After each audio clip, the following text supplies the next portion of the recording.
So just going through number 15 of the Pilates Qigong 18 form sequence, the Flying Wild Goose. Nice simple one to start off with. Again, this one helps the lungs and the pericardium and the kidneys. There's about 3 levels to this, 3 or 4 levels. The later two, the harder two, there'll be a bit of a bend in motion, so that will benefit the kidneys, as with all bending motions.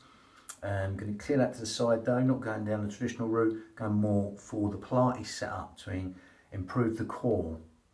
Okay, and the breathing slightly different. We zip up pelvic floor, scoop out your abdominals. They both go together anyway. If you've got to do one, one will do the other, if that makes sense. Because like cling film, the pelvic floor, your lower abs basically go from hip to hip, and the core sits 3 layers deep, linking on like cling film. And again, one goes, the other one goes. If you do up the pelvic floor, the corset wraps in here. If you're just wrapping the corset here, the pelvic floor goes on. Okay, so again, we tuck in the belly button to get that corset 3 layers deep, which is all segmentally stabilising the spine. Again, briefly, you've got the 6-pack muscle, the top muscle, then you've got the internal obliques, 2nd layer deep, ringing out from rib to hip.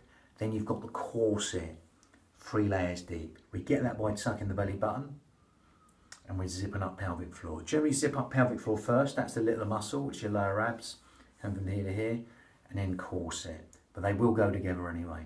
So as long as you're tucking in here, you'll make yourself breathe into here, basically, the lower lobes of lungs. Okay, as if someone's opening an umbrella inside your rib cage and letting go, or someone's just pushing out from inside your ribs and letting go.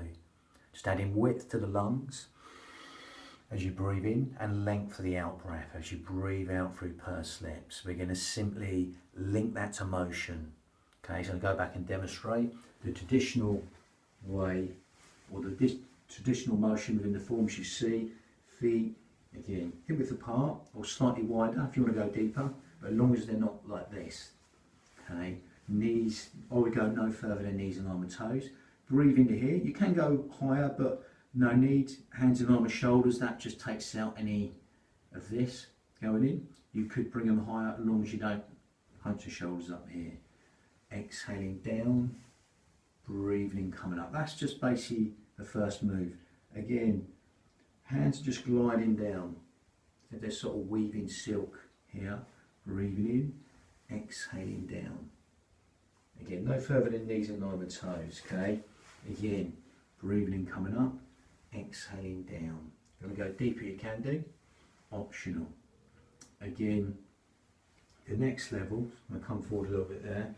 Again, 2 levels. So from here, you're going to breathe in, come up,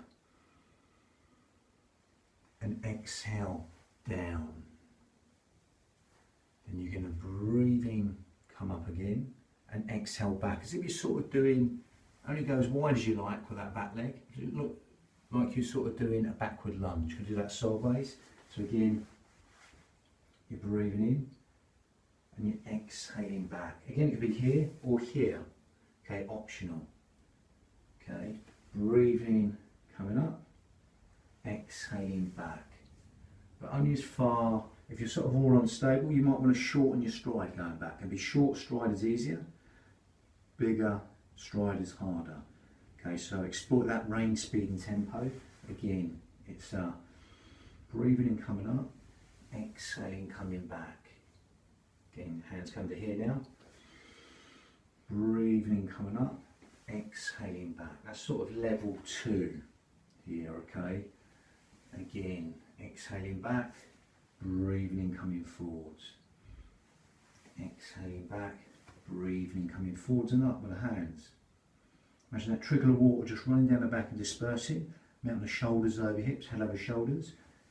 Exhaling back, breathing in here. Again, if you want to make it harder on that one, there's a couple of ways you can do it. There's a couple of more levels actually. Again, you can actually bring a leg up as you come up, empty, and then exhale back. And then breathe in, come up with the other leg. Again, I'm kind of a bit higher with the hands, and exhale back. Breathe in, come up with the other leg. Bit of transferring from foot to foot. Breathing in, coming up, exhaling back. Breathing in, coming up, exhaling back. Again, feel that exchange. As you plant that foot down, allow that foot to mount in towards the floor and root in, then empty the other leg. So a lot of empty and filling going on in one go. Breathe in, we're swapping over. The active leg is going to go up, then back. Same side leg.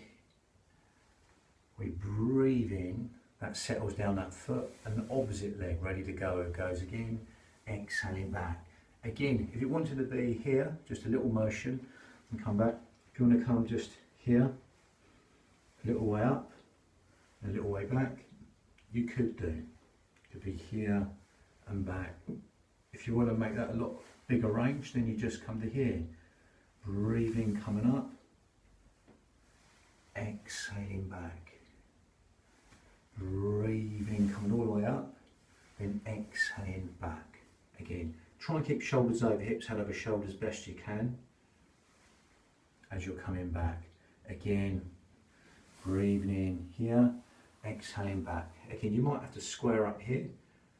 Again, if it's here, it wouldn't kill you, but again, keep good structure. Keep all the basic principles of good structure. Again, forward, we're going to repeat that and repeat that. Again, another adaptation here for this one. Again, you can simply breathe in here, then exhale back, keeping the leg off the floor. Then you swap over, you breathe in here, bit like a sort of one-legged deadlift, then you exhale back. Breathing in, coming up, exhaling back. Breathing, coming up, hands in on the shoulders, exhaling back. Again, obviously here, when you're coming back, you won't be able to keep shoulders over hips. When you come back, just check, then go again. Breathing here, exhaling back. But again, there's lots of versions of that one. Again, see what suits you, or try them all and make them unique to you. Again, the leg can be all the way up here or a little bit off the floor. Okay, or just going back just a little bit. You can even touch down if you had to on that foot. So again, you could even sort of come up here and then sort of touch down and just be slightly off the floor. See what suits you. Lovely, that's the Wild Goose. Got the spinning wheel next, number 16. Lovely, bang.